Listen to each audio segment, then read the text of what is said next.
What's going on, y'all? It's Steve here. I want to talk to you all about the friendly neighborhood Spider-Man controversy that's going on right now. Simply because both of the characters, Harry and Norman Osborn, in that show have been race swapped from white to black. Now, I have the article here by the Mary Sue, and the link to this article will be down in the description box below. But here's the title. Your friendly neighborhood Spider-Man isn't even out yet and racists are already complaining. So let's scroll down, shall we? And let's read this article. Okay, so a new Spider-Man animated series is swinging in next year.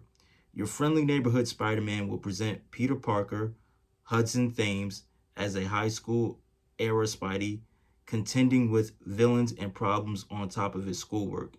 So Hudson Thames is the one is going to be the one voicing Peter Parker in this series. It's like the original Tom Holland Spider-Man movies, except with an intriguing twist.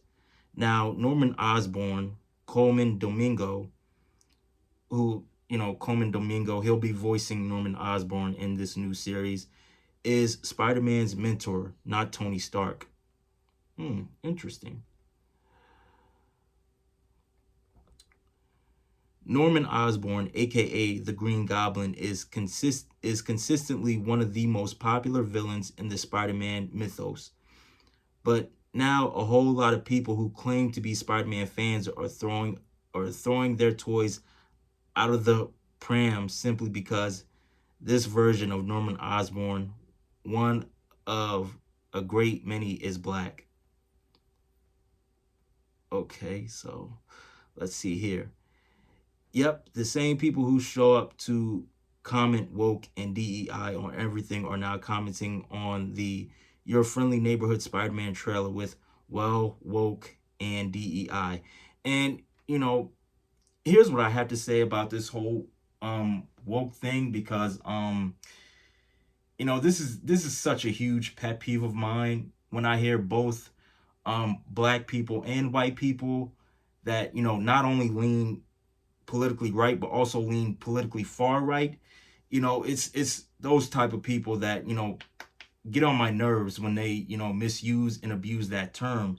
And I've defined it I've defined this term myself multiple times on this channel. And yeah, man, it I don't know why people still use that word, still misuse and abuse that term without even going out of their way to do proper research on that term and where that term actually started. And you know who were the first group of people to coin that term, which black people, we were the first group of people to coin that term back in the 1930s America, I think. So let me see. Back to the article. Okay, so not only Norman is black, but his son Harry, Zeno Robinson, the one voicing Harry in the new series, is as well. And people who probably don't even care at all, don't even care all that much about the characters, are completely furious. Some are saying that changing Norman and Harry to black contributes to ginger erasure. What? Okay. A so-called problem that is 100% made up. Getting real tired of all the racist race swapping going on in comics. This is yet another historically ginger character replaced with a black one. It's so tired at this point, said one person, even though the Osborn's hair color fluctuates from comic to comic and adaptation to adaptation. Okay, the article continues on. This is exhausting to watch, and it happens every time a black person takes a role previously written as white. Look at what happened when Halle Bailey was cast to play Ariel in Disney's live-action remake of The Little Mermaid. She was abused online by racists. As a black person, you just expect it, and it's not really a shock anymore, Bailey said back in 2023. And yeah, and here's my thing with that, because the whole Little Mermaid situation, you know, it was more men crying and complaining about that than, women and children, which was very suspect to me, as a man myself. I'm like, you know, like it was a lot of grown men on YouTube, crying and complaining over the fact that, Ariel, who is a fictional character, was race swapped from white to black. But anyway, okay, there's more to the article, but that itself speaks to something very wrong with our current culture. And to make things even worse, it's not even just when a black actor plays a white role. Black people have been attacked for simply daring to be visible in popular franchises. Moses Ingram was subject to racist abuse when she played the villain of Obi-Wan Kenobi back in 2022, to the point where Disney had to release a statement supporting her. Yeah, I heard about that too. That was crazy. The way people were attacking Moses Ingram, you know, just for simply playing a fictional character, like it goes to show me how, people nowadays don't seem to know when to cut it on and cut it off when it comes to you know fiction and reality. But and I think they did the same thing to Kelly Marie Tran as well.